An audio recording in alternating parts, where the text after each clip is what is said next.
Welcome to the Medmen Second-Quarter Fiscal 2021 Earnings Call. At this time, all participants are in listen-only mode. After the speaker's presentation, there will be a question-and-answer session. To ask a question during the session, you will need to press star 1 on your telephone. If you require any further assistance, please press star 0. I would now like to hand the conference over to your speaker today, Mr. Reese Fulgham, Chief Financial Officer. Please go ahead. Thank you. Good afternoon and welcome, everyone. Today, I am joined by our CEO, Tom Lynch, and COO, Kim Bossidy. On today's call, management will provide prepared remarks, and then we will open the call to your questions. Earlier today, we issued a press release announcing second quarter fiscal 2021 results for the period ending December 26, 2020. The press release, along with our financial statements and MD&A, are available on the company's website and filed on both EDGAR and SEDAR. Before we begin, I'd like to remind you that the comments on today's call will include forward-looking statements, which by their nature involve estimates, projections, goals, forecasts, and assumptions, and are subject to risks and uncertainties that could cause actual results or outcomes to differ materially from those expressed in the forward-looking statements. Forward-looking statements relate to, among other things, the business and operations of Medmen, our plans for new stores, our financial, operational, and strategic expectations, and our expectations as to future sources of funding. These forward-looking statements speak only as of the date of this conference call and should not be relied upon as predictions of future events. Additional information about the material factors and assumptions forming the basis of the forward-looking statements and risk factors are provided in the company's reports filed with the United States Securities and Exchange Commission and Canadian securities regulators, including the company's earnings press release and MD&A, which was issued earlier today and is available under the company's profile on both EDGAR and SEDAR. During today's conference call, Medmen will refer to certain non-GAAP measures that do not have any standardized meaning prescribed by GAAP, such as EBITDA, adjusted EBITDA, and corporate SG&A, which are defined in the earnings press release we issued earlier today. Reconciliations to GAAP measures are contained in the press release and our MD&A. Please note all financial information is provided in U.S. dollars unless otherwise indicated. Now with that, I'd like to turn the call over to Tom. Thank you, everyone, for joining us this afternoon. On the call today, we'll provide an update on the company's turnaround progress and plans to drive future growth, and then discuss our financial performance for the second quarter. First, we're thrilled at the increased enthusiasm in the sector as the U.S. makes continued progress towards broader cannabis legalization, which will lead to better outcomes in our criminal justice system, healthier alternatives in a number of medical applications, and we believe more optimistic and peaceful world to live in. We are impressed with how quickly Arizona was able to flip to recreational sales in 2021, and we are excited about continued progress in our core markets. Jumping into our fiscal second quarter, our sales were up slightly, excluding Evanston, despite the significant restrictions in foot traffic in California, which show both the dynamism in our channels and the robustness of our business to shops. We also showed significant continued progress in Florida and New York, with sales up 67% and 42% respectively from prior year. Critically, we also saw another significant expansion in our retail gross margin. I've been in a number of turnaround situations, and for those familiar with retail turnaround stories, often you will see retailers drastically reducing margins in an effort to liquidate stale inventory or simply to bump sales. We are in the exact opposite position than that. We have expanded retail gross margin now from 51% in Q2 2020 to 57% in Q2 2021, building a phenomenal platform for future profitability. We look forward to accelerating growth in the remainder of our fiscal year and continued progress in our turnaround plan.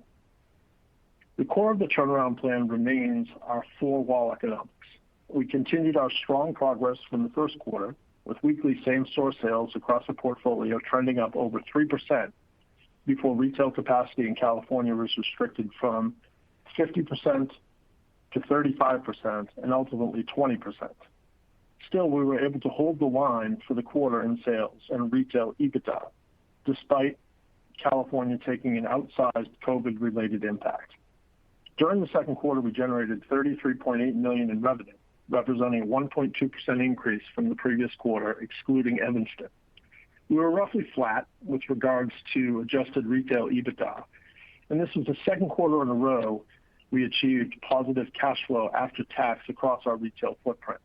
A significant milestone to note is this had not been done before these two consecutive quarters in the company's history. Other key elements of the turnaround plan we have achieved are continuing to reduce corporate-related SG&A and continuing to attract world-class talent. Both of these build the foundation for a scalable enterprise ahead of all the macro tailwinds beginning to gather behind us. As a reminder, at its peak, the company's corporate-related SG&A was approximately $160 million annually. We continue to reduce our spend, with our corporate SG&A this quarter just over $9.2 million, excluding pre-opening costs, as had been previously disclosed. Another $1.1 million decrease quarter-over-quarter. However, even with this reduction in spending, we continue to improve overall efficiency and talent across the organization, including bringing on leaders like Tracy McCourt, our new Chief Revenue Officer, formerly Chief Strategist at Zappos. It speaks to the strength of the brand and the belief in the turnaround plan that we've been able to retain such talent. With regards to corporate governance, we are also pleased to announce that I accepted the position of Chairman of the Board, and we canceled 815,295 Class A super voting shares. As someone who has been in the Chairman and CEO seat before, I pride myself on my accountability to shareholders. It's a responsibility that I and this organization take very seriously. From a balance sheet perspective, we're able to continue the benefits of our deferred cash commitments and attract capital from both new and existing capital partners.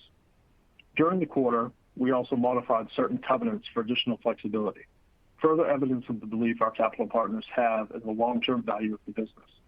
While there is still work to be done to strengthen our cash position, we announced an additional $10 million in funding from Gotham Green Partners in January, and we believe we are more investable than ever with a line of sight to profitability. Finally, last quarter I hit on my excitement around acceleration of growth in existing markets such as California and Florida, where we have a number of high-profile stores set to open over the next 10 months, as well as new markets like Massachusetts, where we have some of the best locations in the state.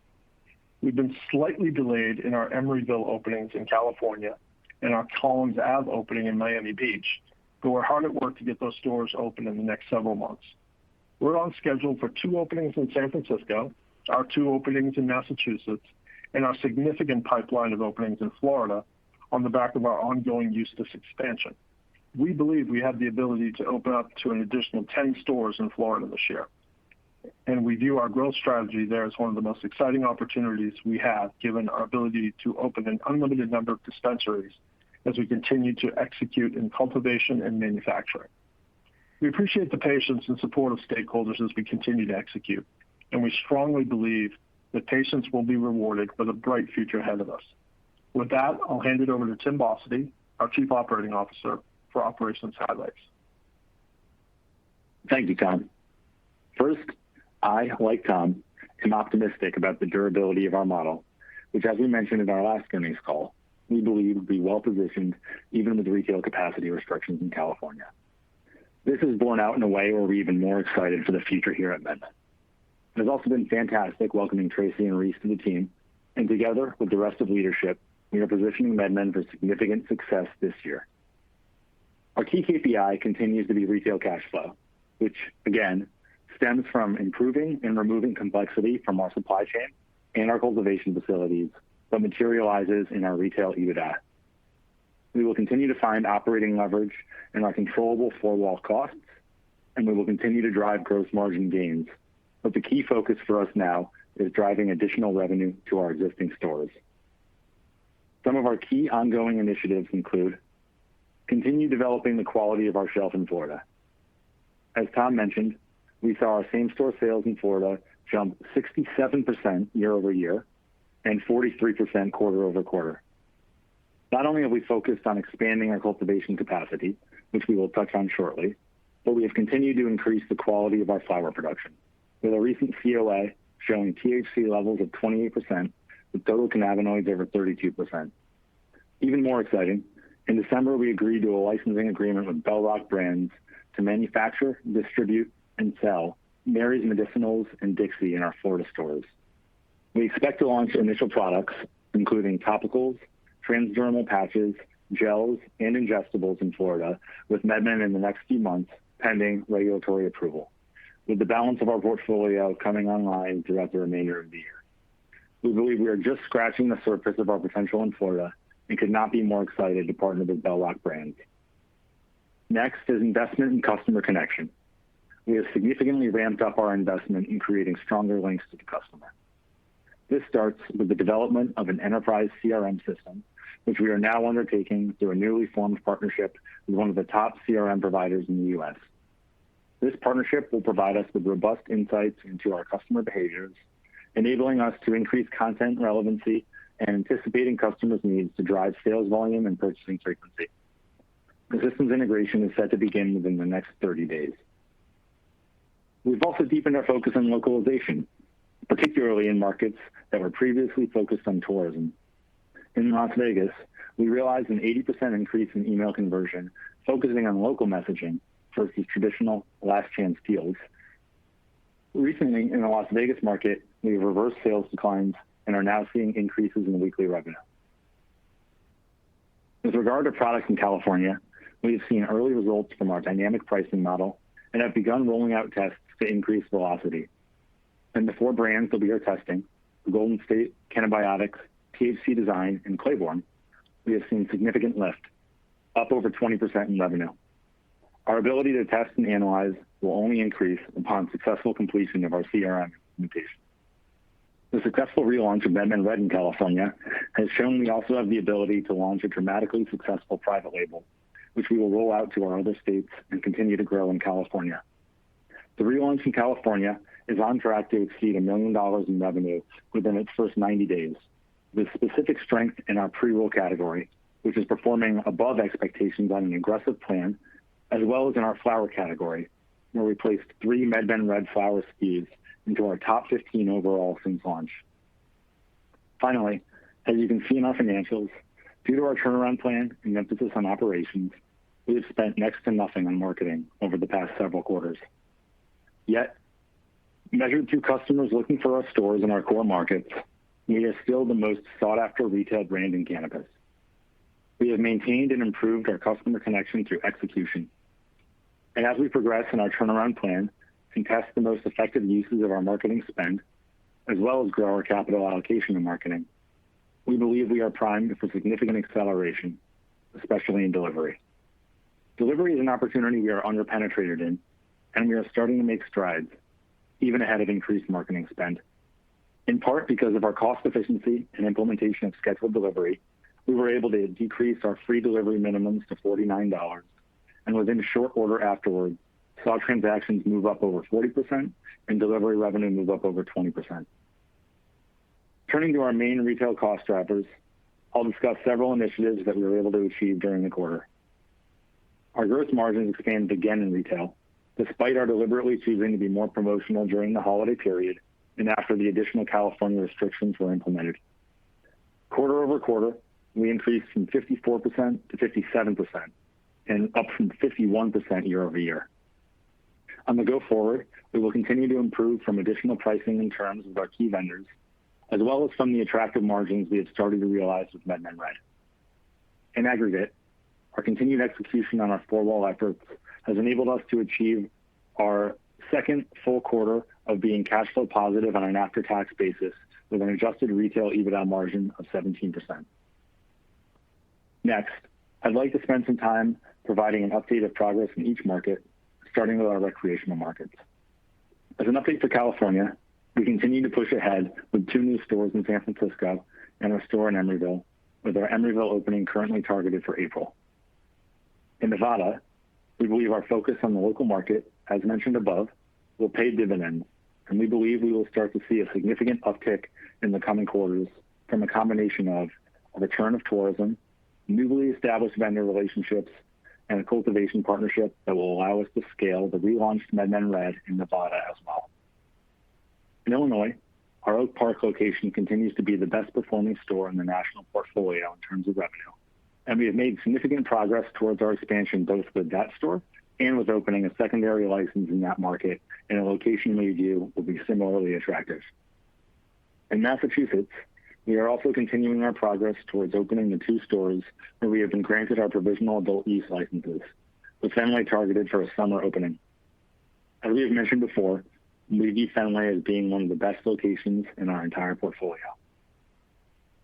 In our medical markets, we continue to take pride in our shrink to grow plan, especially because of the significant growth we have shown within Florida revenue in total and the robust pipeline we have ahead. In Q2 2020, last year, our total Florida revenue was $1.9 million with 8 stores open. In Q2 this year, it was $3.1 million with 4 stores open. We will add our 5th and 6th stores in the next several months, driven by yields growing over 50% quarter over quarter.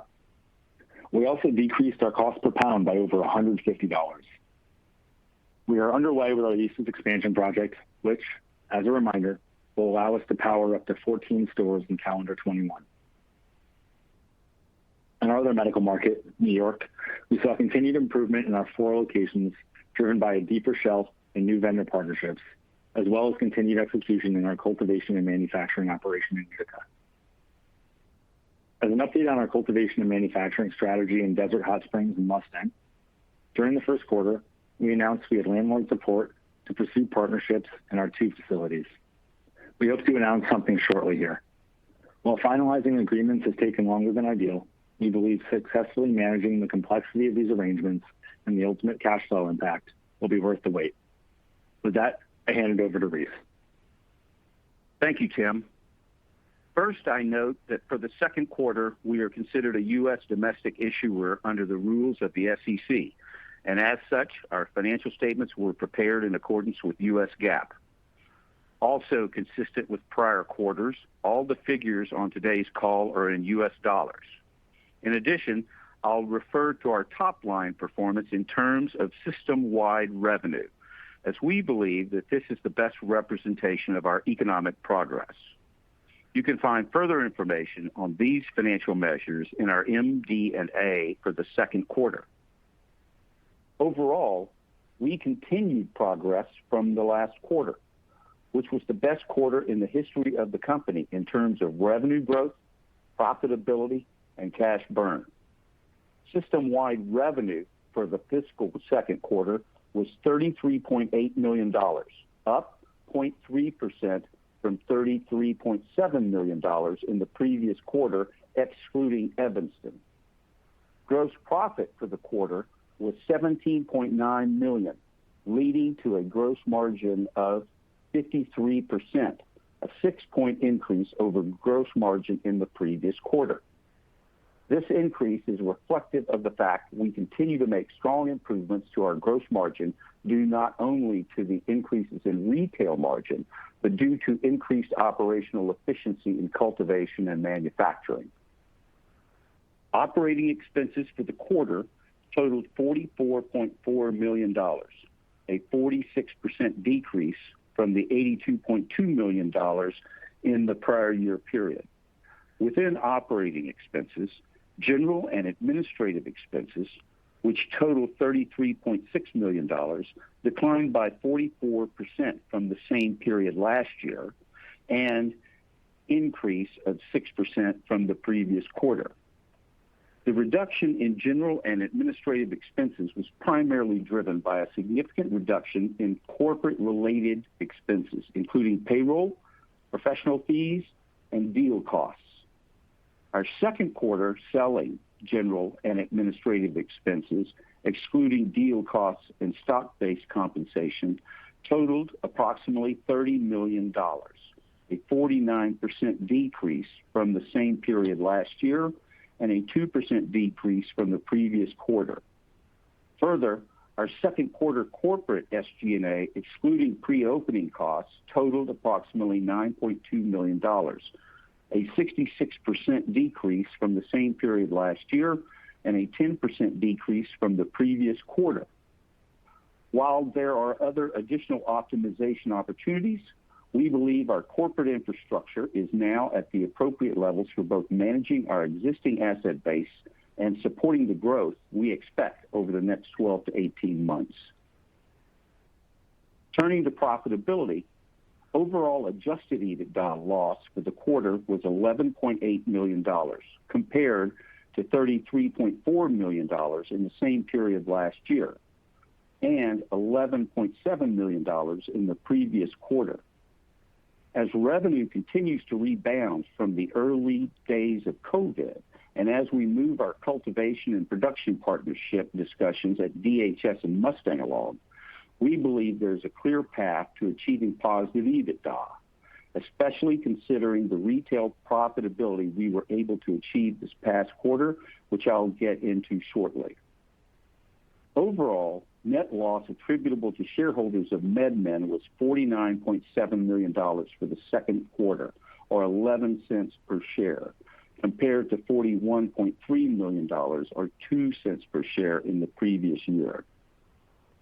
Now let's take a deeper look at our retail business.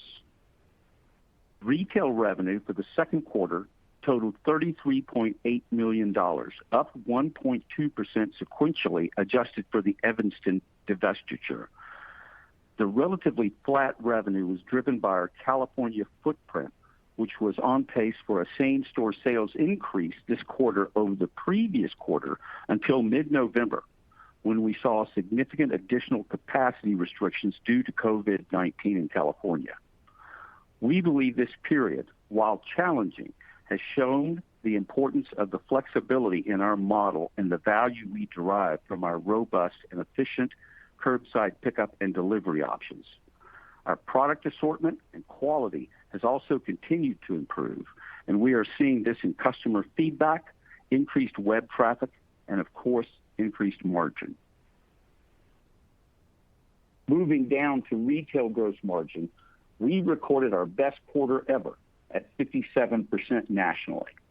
During the turnaround, we have worked hard to build back vendor trust, and in sticking to our commitments to clean up old balances, providing unrivaled visibility and shelf space, and consolidating our product portfolio, we've developed extremely strong relationships with our key vendors in each of our markets on pricing and payment terms that are very favorable to Medmen. And we want to be clear, we are not done with our retail gross margin expansion. There is still significant opportunity to expand margins in markets like Illinois and Nevada as we improve our wholesale relationships in each market and look to secure additional supply agreements. We maintained our overall adjusted retail EBITDA, decreasing slightly quarter over quarter, but up from negative 5% to positive 17% year over year. We have some additional cost and efficiency improvements we will see rolling through in the coming quarters, but overall, the increases in retail EBITDA margin in the go forward will be driven by our projected increases in sales. There is a significant amount of operating leverage in our platform as we drive additional traffic and more visits. Critically, even when factoring in federal, state, and local taxes, we were cash flow positive for the quarter across retail for the second quarter in a row, which until last quarter had never been accomplished in the company's history. As top line normalizes and our gross margins continue to expand, we are positioning ourselves to cover our corporate costs and new store pipeline through the cash flow we generate across our stores. Turning to our balance sheet, we ended the quarter with $7.5 million cash and cash equivalents. As Tom mentioned, we did raise an additional $10 million from Gotham Green Partners in January, and we will continue to to work closely with our capital partners to fund the final stretches of our turnaround plan. We also announced this month we are partnering with Moelis as strategic advisors as we look to potentially diversify our funding sources and deleverage our balance sheet. I want to continue to provide updates on our cap table as well. Given our multi-class structure, as of February 15th, we had approximately 519,098,036 subordinate voting shares and an additional 143,839,755 million redeemable shares, which are convertible into subordinate voting shares on a one-to-one basis. In conclusion, I'm excited to join the Medmen team. I think the Medmen team has done a fantastic job in the turnaround so far, and I think fiscal 2021 looks bright for Medmen. With the talent we continue to add, with the renewed momentum in the sector as we move toward common sense cannabis legislation, in addition to the improvements we make financially and operationally every day, I can say this is one of the most exciting growth stories that I've been a part of.